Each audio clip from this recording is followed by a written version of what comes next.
반갑습니다, 여러분. 계시탐정 장전도사입니다. 오늘 여러분들께 이제 구원론 10번째 이야기입니다. 총 13부작인데 이제 다시 10번째까지 거쳐왔네요. 제목은 출애굽 1세대 허와실이라는 제목입니다. 어제까지 이어졌던 이제 소수휴그론의 허와실을 마무리 짓는 마지막 이제 이야기가 되겠습니다. 여러분 모두 아시겠지만 우리 대한민국은 대부분의 성인 남성들이 군인과 멀지 않습니다. 동원 명부에 올라있어 소집령과 동시에 그냥 모여드는 장병들이 340만에서 500만 명 상당이죠. 정말로 국가 존망의 기로에 서서 군사훈련을 받은 전투 임무가 가능한 모든 병력을 죄다 끌고 모은다면 870만 대군이 편성되는 그런 나라입니다. 모두가 기초군사훈련과 군복무를 필요하여 군복을 입고 소총을 들고 수류탄만 쥐어주면 곧바로 군인 한 명의 임무 수행을 해낼 수 있는 자원이 870만 명. 현역을 합치면 930만이 되는 그런 나라는 세계에서도 흔치 않습니다. 정말 리얼하게 말씀드리면 광역시, 도시, 군, 구, 동단위까지 죄다 한 개 사단급이 다 나와요. 만약 북괴군이 휴전선을 넘어 남침하면 서울과 인천을 제외하고 경기도에서만 100만 대군을 상대해야 합니다. 만약 대환란에 접어들어 적그리스도의 군대가 대한민국을 침공한다 해도 부산, 울산, 대구와 경상도에서만 130만 대군이 그 침략군에 맞서게 되죠. 이러한 대한민국의 무장력은 가히 2차 세계대전 당시에 독일, 소련, 일본에 비할 만했고 북괴가 추진하고 있는 4대 군사 노선, 전 인민의 무장화, 전 국토의 요새화, 전군의 간부화, 전군의 현대화를 오히려 북괴보다 우리 대한민국이 더욱 제대로 현실로 만들어줬습니다. 잠시 다른 얘기를 해보자면 병인 양요와 신미 양요를 치르고 일본의 침략에 저물어 가던 구한 말에도 조선군의 전력은 병력 20만, 소총 11만 정, 탄약 3천만 발로 굉장히 적지 않은 무장을 갖추고 있었어요. 딱 하나 없었던 게 국가 지도층의 조국 수호 의지였습니다. 사실 제대로 마음만 먹었다면 일제강점기는 없었을 수도 있어요. 왜냐? 러일 전쟁 이후 일본이 완전히 피폐했을 무렵에 고종 황제가 작심하고 전국에 황명을 내려 일본과의 항전을 명한다면 대한제국군이 정교전을 각지의 의병들이 게릴라전을 펼치고 황실은 한 번도 북부지방에 오지에 은거하여 원격으로 지도를 했다면 에티오피아가 이탈리아를 격퇴하는 데 성공한 것처럼 대한제국도 일본을 충분히 격퇴할 수 있었습니다. 그러나 나라가 망할지언정 전제 황권을 내놓지 않으려 했고 백성들에게 권리를 주지 않겠다는 그 머저리 같은 생각이 결국 나라와 백성을 일본의 입에 틀어넣는 것을 택하고 말았죠. 강화도 조약 이후에 국군이 피탈될 때까지 한반도에 주둔한 일본군은 최대 2개 사단에 불과했습니다. 그 한 2개 사단을 상대하지 못해서 군대가 해산당하고 국권을 뺏긴 거죠. 덕혜옹준이 명성황후니 아무리 감성팔이를 먹같이 해대도 결코 대한제국 황실의 복원을 용납해서는 안 되는 가장 큰 이유가 바로 여기에 있습니다. 나라를 팔아먹은 역적놈들 맞습니다. 잠깐 새끼로 가는데 이렇게 쓸만한 남성들이 죄다 병적에 올라있어 아예 인구 통계를 매길 때 그 남자들의 숫자만 계산하고 특히 각 조직별로 세문할 때 대놓고 그 군대대로 개수하는 동네가 있었으니 그들이 바로 출애굽 당시의 이스라엘입니다. 우리만큼이나 선군 정치하는 동네예요. 본 게시탐정이 생각해보건대 우리 하나님께서는 성경을 기록해 하실 때도 반전과 서프라이즈에 매우 신경을 쓰였던 것 같습니다. 자세히 보시면 전편에서 마지막에 정말 희망차게 끝을 맺는데 그 다음 편에서는 완전 깝깝하게 시작하고 있으니 이게 어찌된 노릇인가 싶을 때가 많거든요. 요수와서 봐봐요. 끝에서 나와 내 집은 여호와만 섬기겠노라 하며 뭇 백성들이 일제히 아멘 하는데 사사기 시작하자마자 어떻게 돼요? 그렇게 각계약진하던 지파들이 분양받은 땅 제대로 부쳐먹지도 못하고 패퇴하거나 들어오는 그 가나안 동네의 풍습에 젖어 하나님을 통수치는 그런 모습들이 나오지 않습니까? 창세기만 해도 어때요? 말미에 이집트에서 총리로 벼락 출세한 요셉의 초청 비자를 받아요. 일족 70명이 이집트로 내려가 가장 알짜배기 땅인 고센 지역에 정착하여 닐리리아 하는 걸로 끝나는데 바로 다음 편 출애굽기 시작하자마자 어떻게 됩니까? 요셉을 알지 못하는 왕이 나타나더니 이스라엘 백성들을 데려다가 노가다판에 밀어넣는 기막힌 일이 벌어집니다. 제가 지난번 썰 강의에서도 언급했지만 전편에서 천국의 계단에 서있던 백성들이 다음 편 시작하자마자 지옥의 문턱으로 굴러떨어져 있는 각입니다. 여기서 잠시 역사를 설명드릴게요. 요셉이 이집트로 올 당시 이집트는 원래 토종 이집트인이 다스리던 게 아니라 히브리인들의 사촌 동생뻘 되는 셈 계열의 민족인 힉소스의 압제를 당하고 있던 이른바 힉소스 강점기 시대였습니다. 힉소스 왕조라 불리는 이집트 15왕조 시기는 대략 주전 1900년에서 1780년까지 120년 정도 됩니다. 요셉이 이집트에서 이제 총리가 된 주전 1885년은 힉소스 왕조가 막 시작한 따끈따끈한 때였습니다. 그리고 9년 후인 주전 1876년에 야곱을 비롯한 히브리 일족 70명이 이집트로 이민을 오고 71년 후인 주전 1805년에 요셉은 사망하여 미라가 됩니다. 그리고 25년 후인 주전 1780년에 남부로 밀려났던 토종 이집트인들의 반격으로 힉소스 왕조는 무너져요.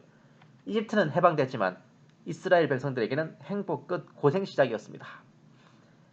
힉소스 왕조에게 무너진 이집트가 이집트 14왕조, 힉소스 왕조가 이집트 15왕조입니다. 이제 힉소스 압제기에 있었던 망명정부였던 이집트 왕조가 16왕조, 17왕조, 힉소스 축출 후에 들어선 왕조가 이집트 18왕조인데 대체로 이집트 18왕조의 시조인 아흐모세 1세를 힉소스를 축출한 요셉을 알지 못하는 왕으로 보는 게 정설이지만 본 게시탐정은 실제로 힉소스를 축출한 왕은 이집트 17왕조의 어떤 이름 모델 파라오예요. 아흐모세 1세는 17왕조를 찬탈하고 18왕조를 세운 후에 힉소스를 축출한 업적을 자신에게 갖다 붙여 날조한 것으로 저는 보고 있습니다. 사실 이집트 역사에는 선대의 업적을 자신의 것으로 갖다 붙이고 날조한 그런 파렴치한 파라오들이 들어있기도 합니다. 람세스 2세라든지. 힉소스 치하에서 96년간 번영했던 이스라엘은 정권이 바뀐 후 무려 334년을 압제당하게 되며 대로 주고 말로 받는 독박을 쓰게 되는데 이때의 상황을 복잡시면 대략 이러하니 고조 할아버지도 노가다, 증조 할아버지도 노가다, 할아버지도 노가다, 아버지도 노가다, 아들도 노가다, 손자도 노가다, 증손자도 노가다, 고손자도 노가다입니다. 한마디로 희망도 없고 꿈도 없어 사랑에 속고 돈에 울고 기막힌 세상 돌아보면 서러움에 눈물만 나죠. 본 게시탐정이 썰강의 요셉의 비방록 편에서 언급했습니다. 이때 이스라엘에게 옛적 에벨 제국 황손의 긍지와 택함받은 백성의 자부심 오간데 없어요. 깨끗이 다 포맷됐습니다. 모든 것을 밑바닥서부터 새로 가르쳐야 될 판이었습니다.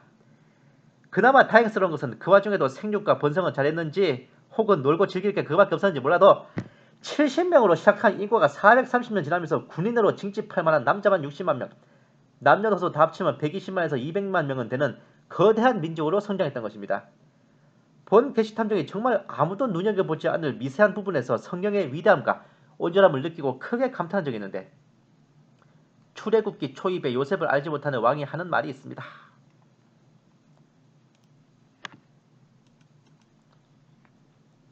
이 백성 이스라엘 자손이 우리보다 많고 강하도다.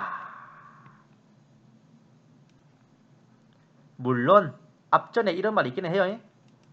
이스라엘 자손은 생육이 중다하고 번식하고 창성하여 심히 강대하여 온 땅에 가득하게 되었더라.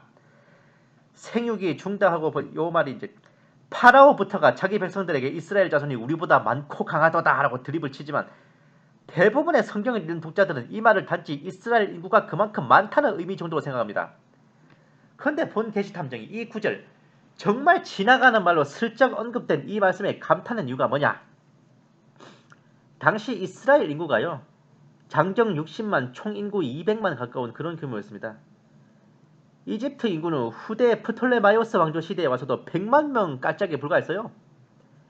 그러니 이스라엘이 이집트 출애굽을 했던 당시에는 인구가 더 적었으면 적었지 많았을 턱은 없단 말입니다. 똑같이 100만 명이라고 해도 이스라엘의 절반 정도 아니면 반을 좀 더 넘는 수준에 불과했던 겁니다. 요셉을 알지 못하는 왕의 이 백성 이스라엘 자손이 우리보다 많고 강하도다 하는 이 말은 정말 그 말 그대로였어요.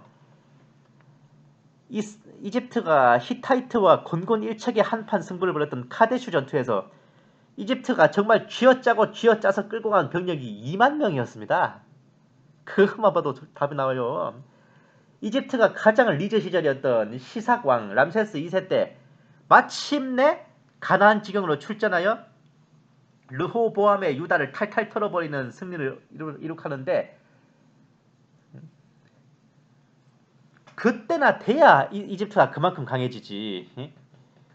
이 시기에는 이스라엘 자손한테 인구 비례도도 후달리는 그런 상황이었던 겁니다. 그리고 사실 시사광이 남유다와 북이스라엘을 정벌했을 때도 이집트군만 간 게 아니라 주변에 온갖 동맹국들을 가득가득 끌고 모아서 간 거예요. 이집트와 단순히 1대1로 붙었으면 그거 어디에 됐을지 모릅니다. 다시 본문으로. 인구만 많으면 이 장 38 강등이 아니에요. 이게 부려먹을 노비들만 많아진 거죠. 이집트 정부가 이스라엘 백성들을 보는 시각은 친일파들을 청산하려 드는 대한민국 정부와 적폐를 청산하려 드는 문재인 정권, 로힝야족을 갈아버리려 드는 미얀마 정부의 시선보다 더했으면 더했지 덜하진 않았습니다. 가만 생각해보면요. 힉소스 왕조가 축출되고 이집트 18왕조의 치하에 놓인 이스라엘 백성들의 처지가 박근혜 정부가 퇴진하고 문재인 치하에 놓인 우파 국민들의 처지와 거의 비슷해요. 그때도 요셉을 알지 못하는 왕이 힉소스 시대에 적폐를 청산해야 한다 하면서 이스라엘 백성들을 끌어다가 노예로 삼고 노가다를 시켰고, 그런 모습에 이집트 백성들은 환호했겠죠. 우리 파라 오빠 하고 싶은 거 다 해 이러면서. 예? 정권 교체의 격세감을 실감하며 오늘도 이스라엘 백성들은 새벽종이 울리고 새아침이 밝아올 때 괭이와 쟁기를 들고 국고성 비동가 라암셋 건축공사장 및 벽돌 공장으로 터덜터덜 걸어갔습니다. 그나마 위안이 있다면 이집트라는 나라가 원체 나일강의 축복으로 먹는 걱정 없이 살다 보니 노베들한테도 먹는 인심은 후에서 일은 입에서 쇠냄새가 나도록 시킬망정 먹는 건 배불리 먹게 됐다는 겁니다. 먹여놔야 힘을 쓰고 그래야 더 야무지게지었죠. 이집트 건축물들이 튼튼한 게 다 이유였어요. 그때 먹는 게 다가 아니고 전부가 아니고 자유를 잃고 윗대부터 후손까지 330년 세월을 죄다 노가다로 지새는 판에 그게 뭔 희망이에요. 그게 매끼 밥상에 생선과 고기와 야채들과 각종 양념들이 차려질 망정 그들은 노예이고 노배에 불과했습니다. 북한 인민들이 이 밥에 고깃국 먹는다고 그게 좋은 거예요? 네? 그거라도 기껏 3대 돼지 생일날이나 차려주는 거지. 결국 히브리 백성들은 120만의 무임금 노동력이자 이집트 경제력의 치트키와 같은 존재들이었습니다. 가만 생각해보면 이 와중에 이스라엘 백성들의 인구는 팍팍 늘어가고 이집트 백성들의 인구는 팍팍 줄어드는 게 이해가 돼요? 노비들이 잘 살았을 턱이 없고 즐길 만한 오락거리라도 뭐 있었겠냐고. 밤에 해 떨어지면 할 일이 그거밖에 더 있어요? 네? 그럼 이집트 사람들은 당연히 반대로 놀 거리도 많고 즐길 거리도 많은데 뭐하러 애나 만들고 있냐고. 특히 이 화장 메이크업 기술이 이집트가 발달했다는 것에서 봐도 여자들이 꾸미기 좋아하고 멋내기 좋아하면 필시 그 사회의 출산율과 결혼율이 뚝뚝 떨어지더라는 겁니다. 그러던 차에 호련히 한 남자가 나타나 이스라엘 백성들 앞에 섰습니다. 모세라고 하는 전직 왕자, 이스라엘 혈통이지만 여성 파라오 하트셉수트의 양자로 궁정에서 자라나 이집트의 모든 지식과 학문에 통달하여 이만희가 성경에 통달했다는 것 마냥 통달했어요. 어머니 하트셉수트가 실각하자 숙청되어 이스라엘 백성들의 노역장으로 배치되었다가 그곳에서 감독관을 죽이고 도망했던 자였습니다. 나이도 80줄에 들어선 그가 돌아와 하나님에 대해 전하며 이집트를 탈출하여 새로운 땅으로 가자 하니 이스라엘 백성들은 술렁거렸죠. 어디서 굴러먹다 오지도 모르는 노인이 그것도 히브리어도 제대로 말을 못해요. 아론이라는 그의 형이 옆에서 통역을 해주고 앉았습니다. 이런 판에 지가 무슨 구원자가 되는 것처럼 우리를 이집트에서 꺼내주겠다고 하냐고. 전직 왕자라고 하지만 뭐 민증 까본 것도 아니고 증명할 길도 없잖아요. 괴신에 그런 사람하고 엮였다가는 이집트 헌병들에게 끌려가서 곤장이나 쳐맞지 않을까. 그런 걱정도 있었습니다. 그러나 왕자였음에도 이집트 왕위도 포기하고 자신의 동족들과 함께 고난받기를 청했던 그 기백은 형형이 살해했었고, 그런 모세를 향해 백성들은 서서히 귀를 기울였으며 마침내 10개의 재앙을 거쳐 이스라엘 백성들은 입애굽 430년 만에 출애굽을 시작하였습니다.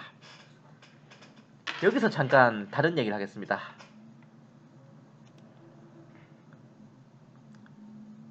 본 탐정이 썰 강해를 처음 썼을 때, 그러니까 이집트 왕자 모세 이야기를 처음 썼을 때 모세가 숙청된 이유를 어머니인 여성 파라오 하트셉수트의 실각에 의한 연좌로 해석하고, 모세가 왕의 자리를 거부한 것도 하트셉수트를 패한 투트모세 3세가 모세에게 어머니를 버리고 자신에게 협조하면 상당한 요직이나 차기 왕위를 주겠다고 제안했던 것을 어머니와의 의리와 히브리인으로서의 정체성을 지키기 위해 거절한 것으로 저는 해석했었죠.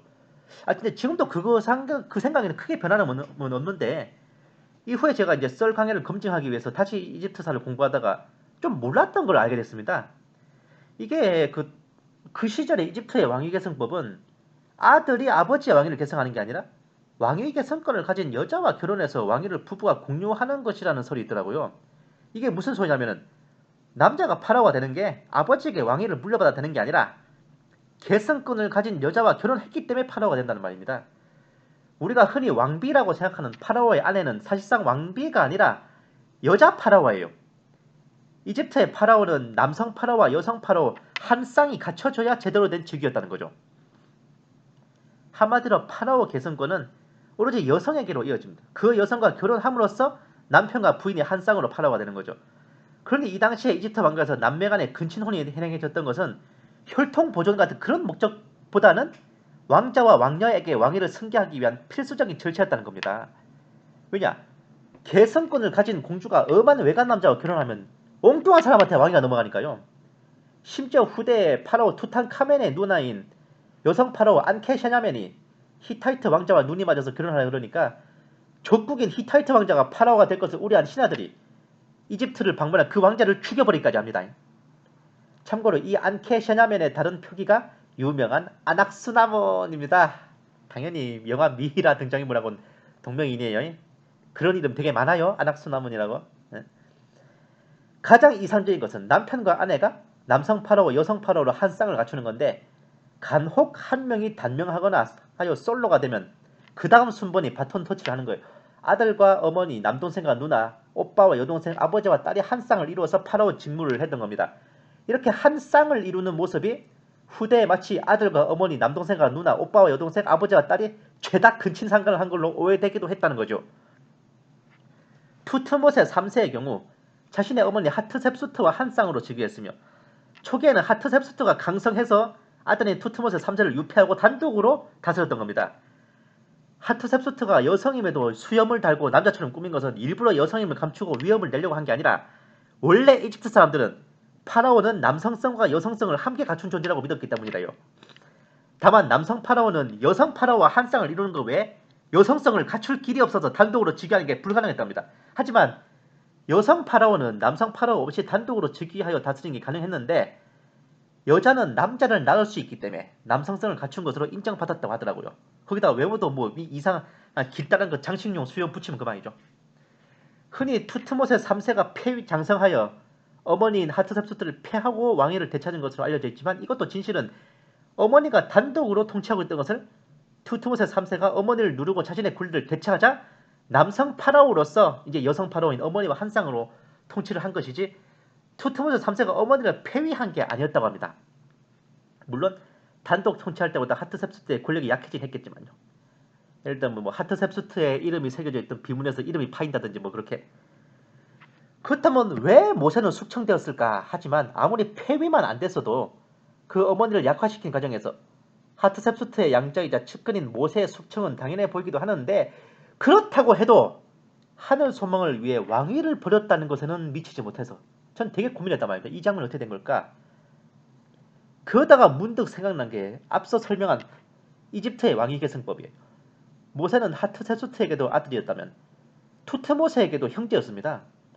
어머니에게 사랑받는 아들이었듯이 자기 형인 투트모세와도 우애 있는 동생이었다면 투트모세 3세가와 하트셉수트가 모세를 다음 파라오로 앉히기 위해 여성 파라오 계승권을 가진 왕녀와의 혼사를 추진했을 가능성이 있습니다. 그 왕녀와 결혼하면 파라오 자리는 뚝 떨어지는 판인데 모세는 그 선택에 기로해서 자신의 이스라엘 혈통을 지키고 자신의 동족들을 압제한 이집트와 연분을 맺지 않겠다는 결심을 하고 그 혼사를 거절했던 것이죠. 이 기껏 선심 베풀었는데 이렇게 나오니 투트모세 3세는 뚜껑 열린 거예요.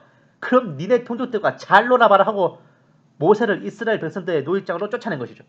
어머니 하트셉수트도 아이고 이래서 머리 검은 짐승은 거두는 법에 앉아있는데 하면서 모세를 외면해버렸던 겁니다. 모세가 왕의 자리를 거부하고 동족들과 함께 고난받은 데는 이런 곡절이 있었지 않았을까 싶습니다. 이 상황을 좀 더 실감나게 이해하려면 인도 영화 바후발리를 보시면 됩니다. 왕위와 사랑 사이에서 고뇌하다 결국 왕위를 버리고 사랑을 택하여 어머니와 형제에게 쫓겨나 힘든 공사장에서 피땀 흘리는 삶을 살아가는 그 왕자 바후발리의 모습이 정말 짠하거든요. 물론 이것은 제가 우연찮게 발견한 새로운 가설로 인한 추리이지, 아, 제가 원래 생각했던 이제 그 얘기도 제가 부정하는 건 아닙니다. 두 개의 가능성을 다 열어놓고 보는 거예요. 이것 때 생각해보면 아니 오늘 주제가 뭔데 이렇게 시간을 많이 잡아보죠? 다시 본론으로 하겠습니다. 이렇게 330년 노예 생활을 뒤안길로 하고 모세와 아론을 따라 광야길로 들어선 우리의 출애굽 1세대들은 첫 번째 시련의 장인 홍해에서 오늘 여호와께서 너에게 행하실 구원을 보라 하는 모세의 그야말로 간지 폭풍의 드립과 함께 자신들을 추격하던 이집트 전차대가 고스란히 물귀신이 되는 것을 부지킨 두 주먹을 불끈 쥐었습니다. 10개의 문장에 이어서 이집트 경제력에 치트키인 무임금 노동력들이 죄다 빠져나가고 금싸라기 같은 전차와 말들과 병사들과 지휘관들까지 탈탈 털어서 홍해 바다에 고사 지낸 후 이집트는 완전히 내려앉아버렸죠. 중원의 패권을 넘보지 못하는 2등 국가가 되었습니다. 이집트가 다시 한번 가나안 지경으로 진출하는 것은 이후 520년이 지난 람세스 2세 즉 시삭 왕 때이며 그나마 변변히 점령도 못하고 돈만 받아 챙기고 물러가였습니다. 참고로 이집트 병거들이 수장된 곳은 갈대바다인데 리드시 갈대바다를 실수로 이자를 하나 빼서 레드시 홍해로 적는 바람에 홍해가 되었다고 합니다만 갈대바다도 넓게 보면 홍해와 엮인 지류이기 때문에 홍해라고 해도 틀린 거 아니에요? 이렇게 스펙타클하게 이집트를 빠져나와 그것도 이집트 사람들에게 330년간 일했던 퇴직금까지 두둑하게 한몫 뜯어놨습니다. 오죽 어깨에 힘이 들어갔겠어요. 낮에는 구름기둥 밤에는 불기둥으로 안내하시고 만나마에 매출하기로 먹여주시니 세상에 부러움 없어라 하며 광야길로 들어섰던 출애굽 1세대였습니다. 헌데 그렇게 쭉 갔으면 다행인데 우리의 출애굽 1세대들은 이집트에서 빌부터 먹던 노예 근성이 어디 안 갔는지 뻑하면 무리 없네.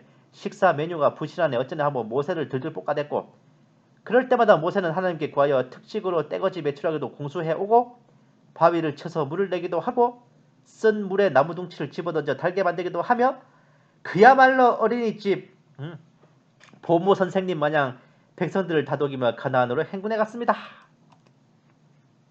출애굽한 이스라엘 백성들의 경로입니다.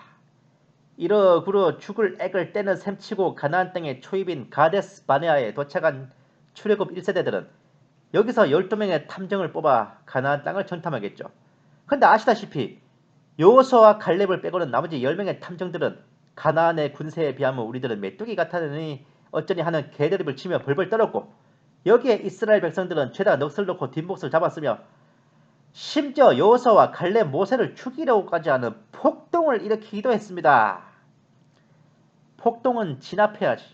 3세판에 삼진아웃이라고 이제는 더 이상 이런 백성들을 참아줄 수 없어요.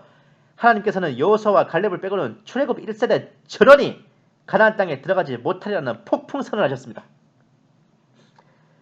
여기에 기겁을 한 출애굽 1세대는 이미 시효가 만료된 너희를 가나안 땅에 들어가게 해주겠다는 그 약속을 내밀며 자신들이 올라가서 가나안을 치겠다고 그제서야 하나님의 명령을 따르는 신용을 했지만 이미 하나님은 마음을 돌리신 후였고 만류하는데도 뿌리치고 가나안으로 진격한 이스라엘 군대는 전초기지인 호르마도 넘지 못하고 패퇴하고 말았습니다. 우리가 흔히 출애굽 1세대가 가나안으로 들어가지 못하고 광야에서 방황하다 죽었다고 하는데 엄밀히 말하면 가나안 땅이 멀거나 그 땅을 찾지 못해 방황한 게 아니라요. 쳐 들어갔다가 패전하여 도로 쫓겨나왔던 겁니다. 결국 이렇게 출애굽 1세대는 이집트에서 가데스 바네아까지 2년 만에 도착했지만 가나안을 눈앞에 두고 자신들의 불순종으로 인해 하나님의 진노를 얻어 가나안에는 발도 들여놓지 못하고 그렇게 마감하고 말았습니다. 생전에 이집트에서 피땀을 흘리며 노예 생활을 하며 고통받다가 출애굽을 하여 갑작스레 되찾은 자유에 뭣도 모르고 설쳐대다 약속받은 땅은 만져보지도 못하고 광야에서 최후를 받은 불쌍한 이 출애굽 1세대는 우리들의 관념 속에 아주 오랫동안 구원에서 탈락한 불행한 성도들의 예표로 여겨졌습니다. 죄의 사슬에 매여 있다가 예수님을 영접하여 구원받았는데 행위가 온전하지 못하여 구원을 잃어버린 그런 존재들요. 그런데 과연 출애굽 1세대는 그렇게 허무하고 무의미하게 살다간 그런 불쌍하고 애처로운 존재들일 뿐이었을까요? 근데 이게 그런 생각이 들기 딱 좋을 만큼 성경에서도 이 출애굽 1세대 최후에 대해 너무 안타까운 서술을 하고 있습니다. 이쯤 되면 정말 빼도 박도 못하고 출애굽 1세대는 하나님의 구원의 손길을 따라 이집트에서 나왔다가 하나님의 진노의 손길로 모조리 파멸받았다고 밖에 말할 수 없습니다. 그럼에도 불구하고 본 계시탐정은 이게 납득이 잘 안 돼요. 과연 출애굽 1세대는 그런 온전치 못한 행실로 인해 구원을 잃고 버려진 그런 존재들일까? 본 탐정의 추리가 시작되는 것은 여기서부터입니다. 출애굽 1세대가 그렇게 광야에서 소위 파멸을 맞은 것이라면 몇 가지 전제 조건이 필요합니다. 한날 한시에 싹 다 죽고 그 세대 전체가 싹 다 죽어야 되고 그 이후로 하나님에 대한 신앙이 무너져야 되고 지휘 체계와 건재가 무너지고 각자 흩어져 광야를 헤매다 죽어야 됩니다. 이 네 가지는 최소한 들어맞아야 출애굽 1세대는 온전치 못한 행실로 구원을 잃고 파멸을 맞은 게 됩니다. 아니 생각해봐요. 이미 가나안 땅에 못 들어간다는 통보를 받고 소위 구원에서 탈락된 상황인데 그런 판에 계속 하나님 믿고 있는 것도 이상해요. 그리고 그런 상황에 계속 지휘 체계를 유지하고 건재를 갖춰 행동하는 것도 뭔가 각이 이상하잖아요. 그리고 구원에서 탈락하여 파멸을 맞은 거라면 그 전체가 한날 한시에 천벌을 받아서 싹 정리가 돼야지. 아니 38년 동안 띄엄띄엄 천벌받는 경우도 있습니까? 본 계시탐정은 성경이 나온 이래 가장 억울할 수도 있는 이 출애굽 1세대 선조들에 대해 재평가를 해보려고 합니다. 출애굽 1세대는 호르마에서 패퇴하여 그들 당대의 가나안 땅에 들어갈 수 없다는 청천벽력 같은 선고를 받았지만 그럼에도 불구하고 메대와 바사에 변개치 아니하는 규례처럼 결코 변함이 없는 사실은 그들이 하나님의 은혜로 노예 생활을 했던 이집트에서 구원받아 나와서 하나님의 백성이 되었다는 것입니다. 우리는 흔히 출애굽 1세대를 성도에 비유하고 그들이 가나안 땅에 들어가는 것을 구원으로 비유하는 경향이 있어요. 가나안에 들어가지 못한 것을 구원에서 탈락한 것으로 대체하는데 엄밀히 따지면 출애굽 1세대가 홍해를 건넜을 때 이미 영혼 구원은 받은 것입니다. 가나안에 들어가는 것은 구원받은 후 온전한 행위로 인한 상급이라고 해야 정답이죠. 결국 출애굽 1세대는 그 시큰둥한 행실로 인해 약속받은 상급은 제대로 못 받았어요. 하지만 그들이 하나님의 백성으로서 구원받았다는 것은 공무원 연금만큼이나 보장된 사실인 것이죠.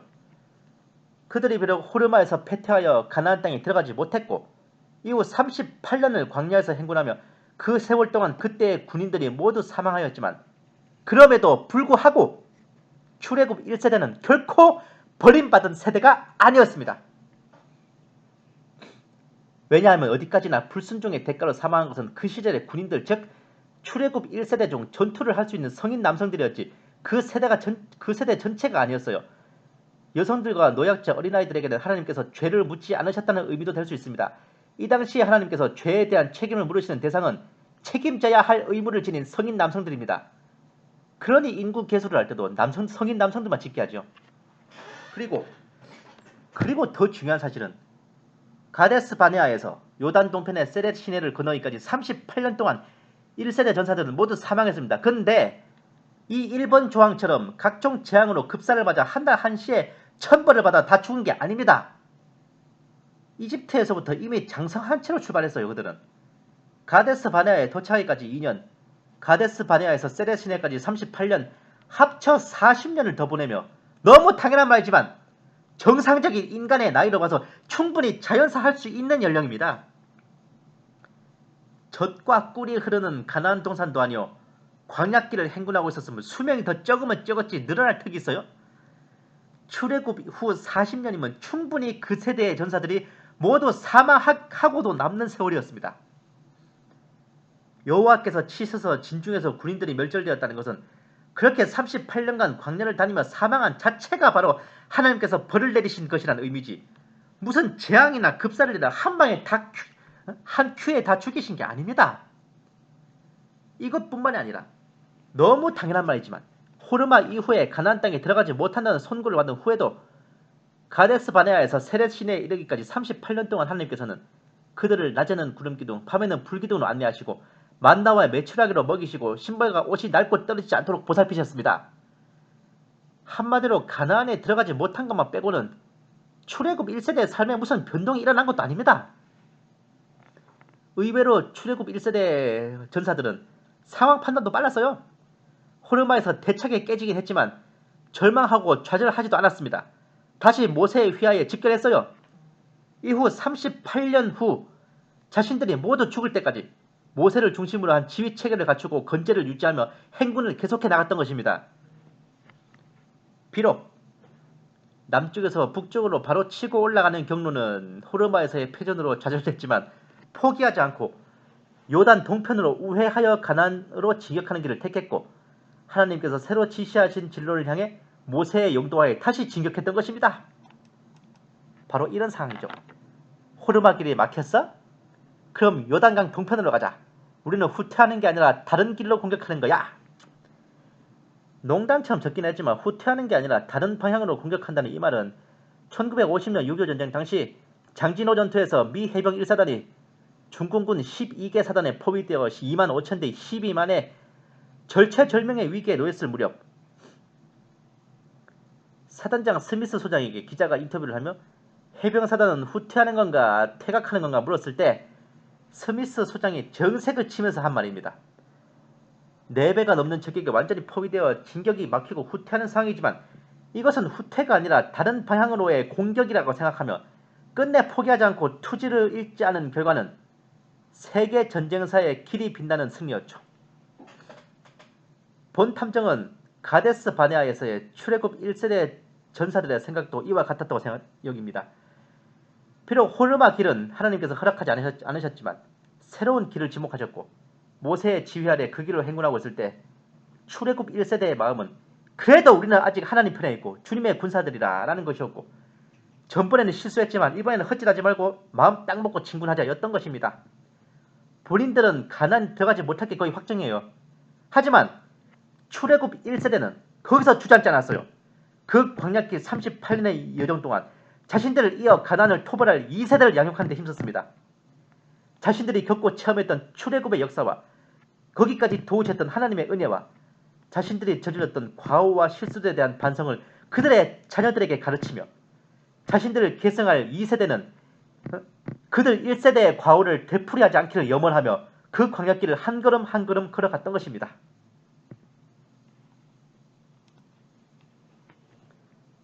언젠가는 우리 아이들이 장성하여 우리가 이루지 못할 소원을 대신 이루어줄 것이라는 기대를 갖고 말이죠. 그들 자신들은 가나안을 보지 못했지만 출애굽 1세대는 폄하되거나 조롱받아서는 안 될 하나님 역사의 산 증인이며 구원받은 주님의 백성들이요 빛나는 믿음의 선조들이요 우리의 선배들입니다. 이러한 출애굽 1세대를 모세는 이렇게 회상하였습니다.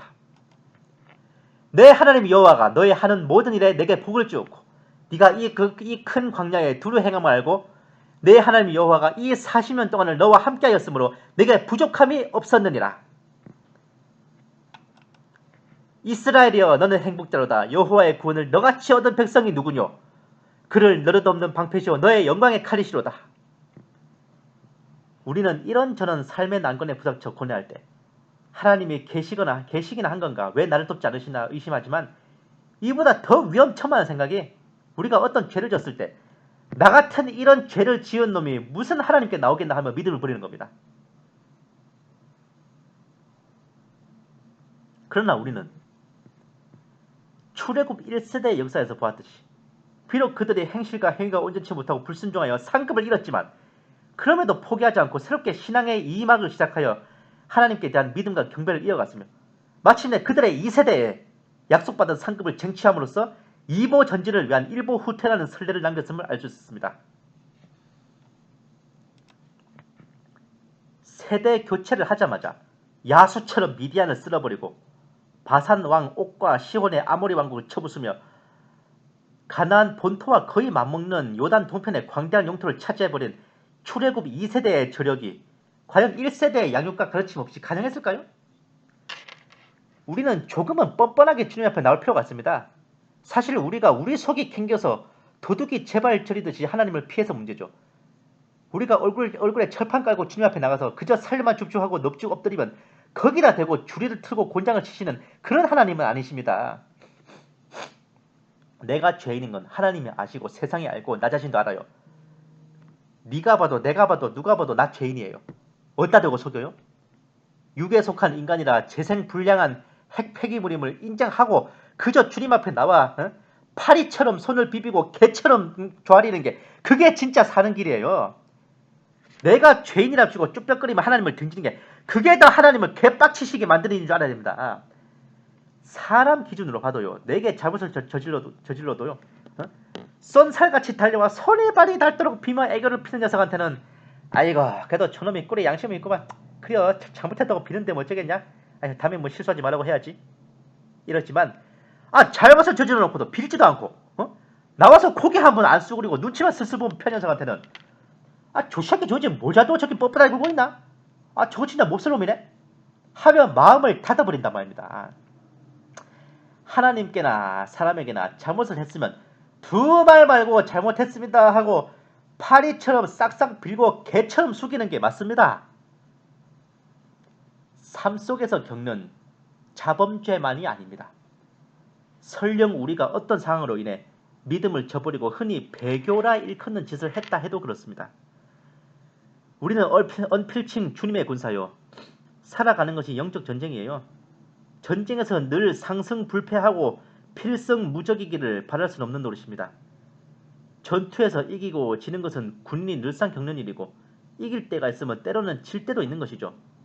어떤 상황이 정말 심하게 닥쳐서 말로든 행동이든 주님을 부정하고 믿음을 배반하는 행동을 해야 할 그런 기로에 놓일 때도 분명히 있습니다. 물론 이런 경우에 죽으면 죽으리라 하고 순교할 각오로 맞선다면 제일 이상적이지만 모두가 다 그런 강대한 믿음을 가질 수가 없어요. 그 상황에 눌려 어쩔 수 없는 선택을 해야 하는 경우가 있습니다. 그러나 설령 그런 상황에 놓여서 주님을 부정하고 믿음을 배반하는 행동을 했다 할지언정 내가 주님을 배반하고 배도하였다고 혼자 끙끙 앓고 포기하고 좌절하고 주저앉지 마시고 다시 주님께 돌아오셔야 됩니다. 하나님께서는요. 우리의 모든 행위를 검열하시고 심령을 감찰하십니다. 그 선택을 해야만 했던 그 상황조차도 알고 계십니다. 진정 주님께서 바라시는 것은 우리가 순교할 각오로 불의에 맞서 목숨을 던지는 것과 동시에 쓰러졌다 해도 주저앉지 않고 다시 일어나 주님께로 나오는 것입니다. 우리의 승리는 최후 승리이지 무패 전승이 아닙니다. 개막전부터 결승전까지 100번의 대결에서 99번을 패했다 할지라도 최종 결승전에서의 승리를 바라보며 출전하는 게 우리나라의 크리스천입니다. 그 여정 중에 때로는 돌아서고 주저앉고 넘어지고 할지언정 우리가 향하는 그 여정의 끝이 그 결말이 예수 그리스도라면 우리는 진정한 승리자입니다. 본 게시탐정이 일본의 잠복 크리스천인 가쿠레 기리시탄에 대해서 연구한 적이 있지만 만약 기리시탄들이 소위 배교의 증표로서 성화와 십자가를 밟는 후미에를 했다고 해서 그들이 무너지고 좌절해 완전히 자포자기 해버렸다면 가쿠레 기리시탄의 믿음의 역사는 250년이나 지탱해 줬었습니다. 250년, 최대 302년에 이르는 이 가쿠레 기리시탄들의 경이로운 불굴의 의지는 한 번 배교하고 꺾였다고 해서 좌절하지 않고 다시 마음을 새롭게 하여 또다시 믿음을 세워 부닥치며 그렇게 이어왔던 것에서 비롯된 거예요. 몰래 신앙을 지키던 가쿠레 기리시탄은 적발되면 후미에를 하고 배교할 때까지 모진 고문을 당했습니다. 그렇게 배교하여 코노비 기리시탄이 되면 돌아와서 통회한 후 신앙을 회복하여 타치카이로 기리시탄이 되었고 다시 가쿠레 기리시탄으로 복귀했던 거죠. 가쿠레 기리시탄은 지하 성도를 가리킵니다. 코노비 기리시탄은 배교자, 타치카이로 기리시탄은 회복된 성도, 가쿠레 기리시탄은 다시 지하 성도. 이렇게 이어지는 4단 테크트리를 밟아야 이 박해 시절에 신앙생활이 가능했습니다. 박해받고 배교하고 다시 일어서고 또 박해받아 배교하고 다시 일어서고 다시 박해받아 배교하고 그럼에도 불구하고 다시 주님께로 돌아와 일어서는 그 근성의 신앙이 무려 250년을 쓰러지지 않고 믿음을 지켜왔던 겁니다. 그런 그들을 향해 우리 하나님께서 야 이 박쥐 같은 배교자들아 하고 꾸짖으시겠어요? 아니면 수고하고 고생했다 내 총들아 하면 위로하시겠습니까? 소설 침묵의 주인공 주세페 키하라 신부 일본명 오카모토 사네모는 고문당하는 성도들을 살리기 위해 자기가 후매를 하고 배교했어요. 이후 막부에 소속되어서 외국에서 들어오는 제품들의 성물 여부를 검열하는 정말 제대로 배도적인 직분에 종사했습니다. 그러나 그의 마음은 결코 하나님을 저버리지 않았어요. 그는 배도하지 않았음이 적발되어서 기리시탄 수용소를 끌려가 40년을 갇혀있었습니다. 하지만 그렇게 유폐되어 있으면서도 그곳의 관리들과 무사들에게까지 전도하고 배교 후 그의 인생 전체를 산순교로 하나님께 바쳤습니다. 그런 주세페 키하라 신부를 설득하고 미혹하여 후미에를 하도록 만들었던 크리스토방 페레이라 신부 일본명 사와노 추아는 33년을 일본 선교를 하며 일본 선교단 수장 및 일본 관구장으로 봉직하다 고문 끝에 배교했던 사람이죠. 그는 막부를 도와 기리시탄들의 고문과 신문에 참여하고 현이록이라고 하는 반복음 서적을 내는 등 제대로 배도의 길을 걸어가 선교사의 흑역사로 남은 자입니다. 그런 그도 다시 주님께 돌아와 그 인생의 마지막은 순교로 결말지었습니다. 크리스토방 페레라 신부는 마지막은 순교로 끝났어요. 아합 왕은 비록 포하겠지만 그가 나봇의 포도밭을 약취한 일로 선지자 엘리야에게 질타를 받아 멸망의 선고를 받았을 때 그런 그조차 하나님께 겸비하여 고개를 숙였고 하나님께서는 그가 받을 멸망을 아들대로 미루셨습니다. 유다왕 므낫세는 사악의 끝을 달리는 폭군 중의 폭군이었죠. 그가 바벨론으로 끌려가 고통당하며 하나님께 매달렸을 때 하나님께서는 그를 예루살렘으로 돌려보내셔 왕위에 다시 앉게 하시고 폭군으로 시작한 삶을 성군으로 끝마치게 하셨습니다. 소수 휴거론의 허와시를 시작으로 그리고 구원론 일부를 시작으로 지금까지 구원과 휴거에 대해 장시간 썰을 풀었지만 결국 본 계시탐정이 마지막으로 권면하고 싶은 것은 하나님께서는 우리를 전에도 사랑하셨고 지금도 사랑하시며 앞으로도 영원히 사랑하고 계신다는 것입니다. 전에 하나님을 사랑했다면 지금도 앞으로도 그 사랑을 꼭 간직하세요. 지금 하나님을 사랑하고 계신다면 앞으로도 그 사랑을 버리지 마세요. 만약 어떤 문제로 인해 잠시 하나님을 등지고 있다면 당신을 사랑하셔서 기다리신 하나님께로 지금 돌아오십시오. 지금 당신의 모습이 어떠하다 해도 괜찮습니다. 지금 당신의 모습이 WCC에부터 배도하고 카톨릭에부터 아부하고 이슬람에 손을 내밀고 구원의 확신을 짓밟고 교회를 퇴직하고 공격하고 동성애를 지지하고 참성도들을 적폐로 몰아 매도하고 공산주의에 눈이 멀었고 진승의 표를 받아도 좋다고 불의에 놀아놓고 정의를 핍박하고 삼위일체를 부정하고 계시록을 상징이라고 성경을 하나님의 말씀으로 믿지 않으며 재림 대망의 소망을 이단으로 매도하는 자라 할지라도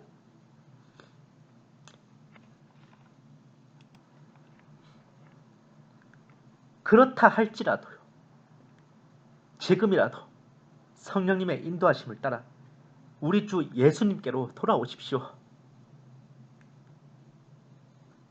그렇게 우리 인생 여정의 끝을 예수 그리스도로 마무리하고 주님께서 공중에 오실 큰 기쁨의 날에 우리 같이 휴거돼야 되지 않겠어요?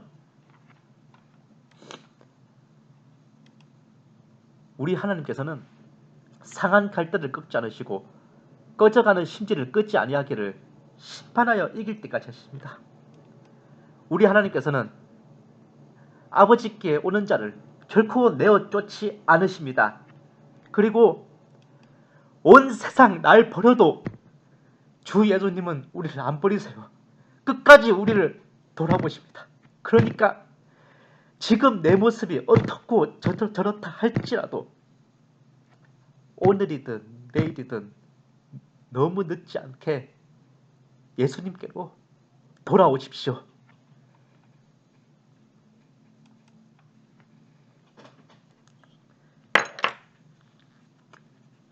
이상 계시탐정 장전도사였습니다.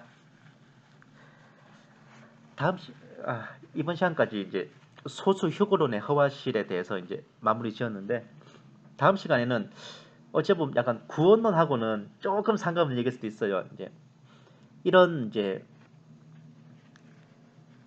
환란이 오기 전에 죽음을 보지 않고 살아있는 성도들을 들림받게 하는 이른바 휴거라는 것을 가르치는 신학에 대해서, 흔히 우리가 마라나타 신앙이라 일컫는 세대주의 종말론, 정식 명칭으로는 세대주의적 전천년설이라고 부르는 그 이론에 대해서 다음 시간에 여러분들께 간략하게 이제 알기 쉽게 소개해드리는 시간을 갖도록 하겠습니다. 감사합니다. 계시탐정 장전도사였습니다.